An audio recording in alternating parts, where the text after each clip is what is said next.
հարցս ուղղված է Տիկին Կալասին։ Եվրամիությունը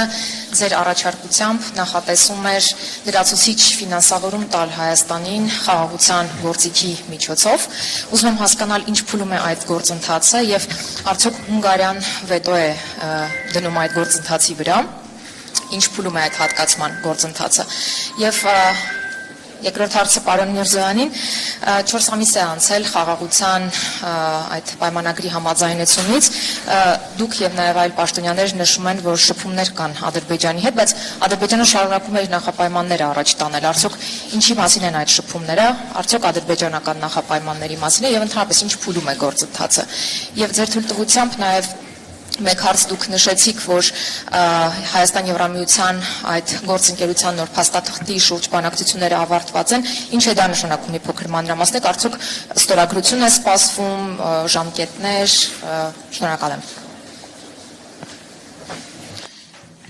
Thank you. Շնորհակալ եմ։ European Union Եվրոպական միությունը 27 ժողովրդավարական երկրներից կազմված միություն է,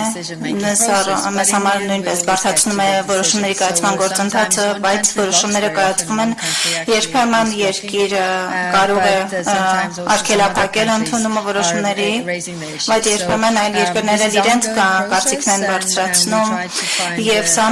ընթացող շարունակական գործընթաց է, մենք փորձում ենք լուծումներ գտնել, այո, չենք հասել դեռ որոշման, դա այդպես է, բայց աշխատում ենք այդ ուղղությամբ լուծում գտնելու։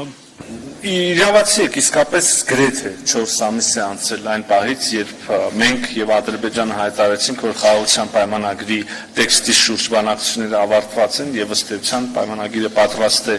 ստորագրման, որից հետո ցավոք սրտի տեսանք, որ ադրբեջանական կողմը մի քանի այլ նախապայմաններ ունի, այդ թվում եւ օրինակ ԵԱՀԿ Մինսկի խմբի լուծարումը եւ կամ Հայաստանի Հանրապետությունում սահմանադրությունում փոփոխություններ իրականացնելու խմբագրություն անելու անհրաժեշտությունը մենք մեկ անգամ չէ որ հայտարարել ենք որ Մինսկի խմբի լուծարման օրակարգը մեզ համար ընդունելի է միաժամանակ հասկանալով որ խաղաղությունը որը հաստատվում է պետք է լինի ինստիտուցիոնալ կերպով մենք դա տեսնում ենք խաղաղության պայմանագրի ստորագրմամբ հետեւաբար եթե մենք ստորագրում ենք խաղաղության պայմանագիրը կամ նույնիսկ եթե մենք ֆիքսում ենք այն օրը երբ կարելի է ստորագրել խաղաղության պայմանագիրը շատ շոշափելի տեսանելի մոտ ապագայում ապա մենք կարող ենք Մինսկի խմբի լուծարման ուղղությամբ համատեղ քայլեր սկսել մյուս կողմից վարանումը ադրբեջանական կողմի այս առումով մեզ հիմք է տալիս մտածելու որ այսինքն մենք չենք թաքցնել մեր մտավախությունը որ Մինսկի խմբի լուծարումը ադրբեջանի համար կարող է այլ նպատակներ հետապնդել նպատակներ որոնք կարող են խաթարել օրինակ մեր տարածքային ամբողջականությունը հետեւաբար կրկին մենք ուզում ենք համոզվել որ վերջնական համապարփակ ինստիտուցիոնալ խաղաղություն ենք հաստատում եւ այն դեպքում բնականաբար Մինսկի խմբի անհրաժեշտությունը ինքնին վերանում է ինչ վերաբերում է երկրորդ հարցին համանդրական փոփոխություններին կրկին առաջին անգամ չի մեկ անգամ չի որ ասել ենք որ սա Հայաստանի Հանրապետության բացառապես ներքին օրակարգն է մենք համանդրական փոփոխությունների մասին խոսել ենք անհրաժեշտության մասին խոսել ենք դեռ 2018 թվականից եւ ըստ ամենայնի հերթական ընտրություններից հետո հաջորդ ընտրություններից հետո արդեն ձեռնամուխ կլինենք այդ փոփոխություններին Այն ասպեկտով, որով որ ադրբեջանական կողմն է դնում հարց, ես պետք է ասեմ հետեւյալը, եթե ադրբեջանի մտահոգությունները անկեղծ են եւ նրանք անկեղծորեն տեսնում են խնդիրներ իրենց տարածքային ամբողջականության հետ կապված մեր սահմանադրության մեջ, ապա այս մտահոգությունները փարատելու ամենաուղիղ ձևը խաղաղության պայմանագիր ստորագրելն է։ Ես մեկ անգամ ես ասեմ ինչու եւ ներողություն եմ խնդրում մանրամասների համար, բայց դրանց կարիքը ըստ ամենայնի կա։ Տեսեք, մենք ունենք պայմանագիր, որտեղ գրված է, որ մենք ճանաչում ենք միմյանց տարածքային ամբողջականությունը։ Համաձայն այն սահմանների, որը մեր երկու երկրների միջև գոյություն է ունեցել խորհրդային միության փլուզման պահին։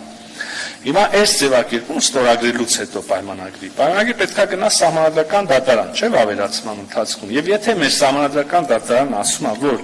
սահմանների վերաբերյալ այս ձևակերպումը չի հակասում մեր սահմանադրությանը, հարցը լուծված է, մտահոգություն չկա, փարատված է, եւ այս սահմանադրությունը չի պարունակում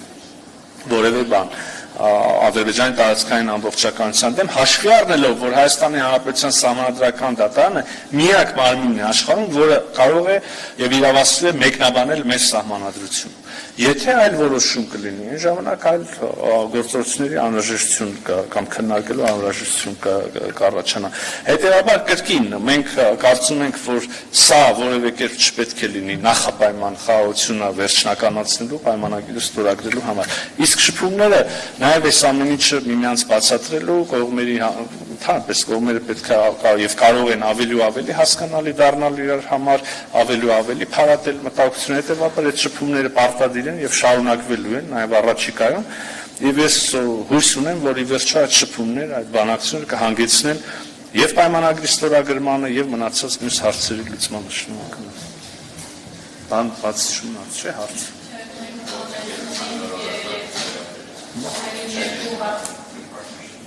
Ինչ է ենթադրում գործընկերության նոր օրակարգը,